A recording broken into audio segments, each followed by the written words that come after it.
there's a hole in the noise, which can't be.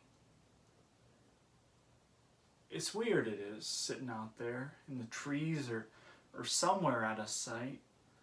A spot where your ears and your mind are telling you there's no noise. It's like a shape that you can't see except where everything else is touching it.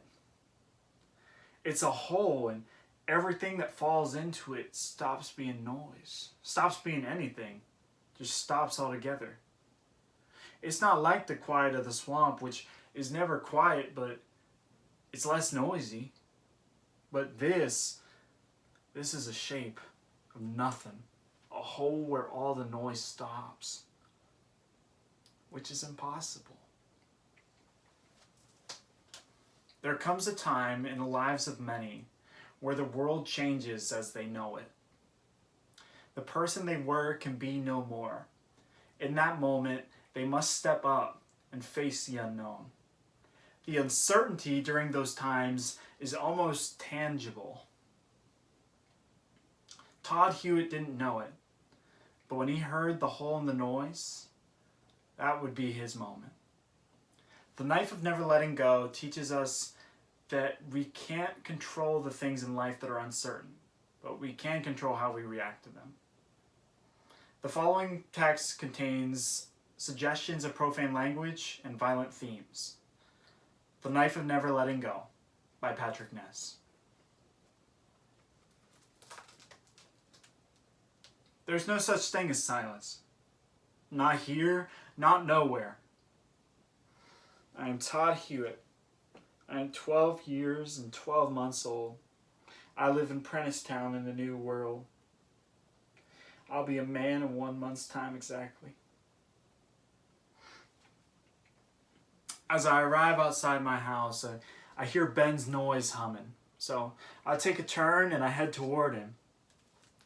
Hey, I saw something out there in the swamp. Well, I didn't see it. It hid, but it was like a rip in the noise, like a tear. I stopped talking because he stopped listening to my voice.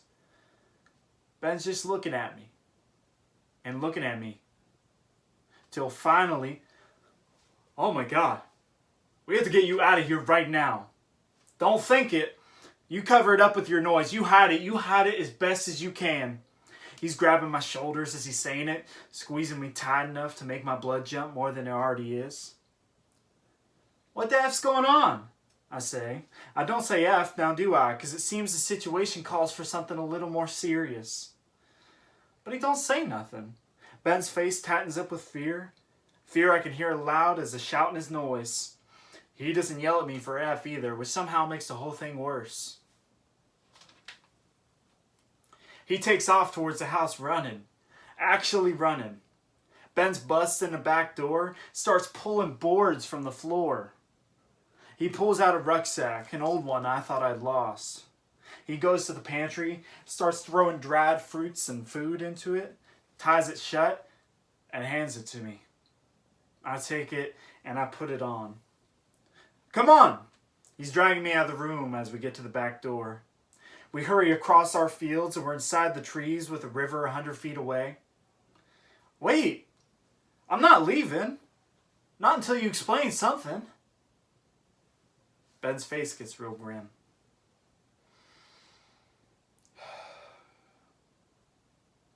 It's time you knew the truth, Todd. The noise was here when we landed. A naturally occurring phenomenon. Always had been, always will be. Except it wasn't everyone. It was just the men. They couldn't stand the women knowing everything about them and them knowing nothing about the women. So the men of Prenticetown, they killed the women of Prenticetown. I feel a sickness in my stomach. I can't say how it makes me all feel. There's so much I want to ask, but I don't say nothing. I don't want to go. I ain't a man yet, Ben. He smiles and takes my chin and lifts it up. You've been a man for a while now. Now go. He takes my arm and he grips it hard. Then he takes off, looking once as he runs and then racing off back to the farm. And then I run. Life ain't fair. It ain't. Not never. I get out of the marshes and run along the bottom of the fields to the start of the swamp path. I'm running my way to the spackle buildings just like I was this morning. And then I'm running from building to building, and I'm doing my best to calm my noise, but there don't seem a chance of that. I know beyond a shadow of a thought that I'm going to find the thing, and I'm going to kill him dead, dead, dead for everything that he's done. And then I hear it. The rip in the noise. I can hear the silence, and it's just around this tree. I'm going around this tree, and I'm yelling, and I'm running at the silence, and I stop. I swallow, trying to get rid of the pressure in my throat, the unbelievable silence that comes and comes as I look at it, and it's looking back at me. Knowledge is dangerous. Men lie. The world keeps changing, whether I want it to or not. It's a girl.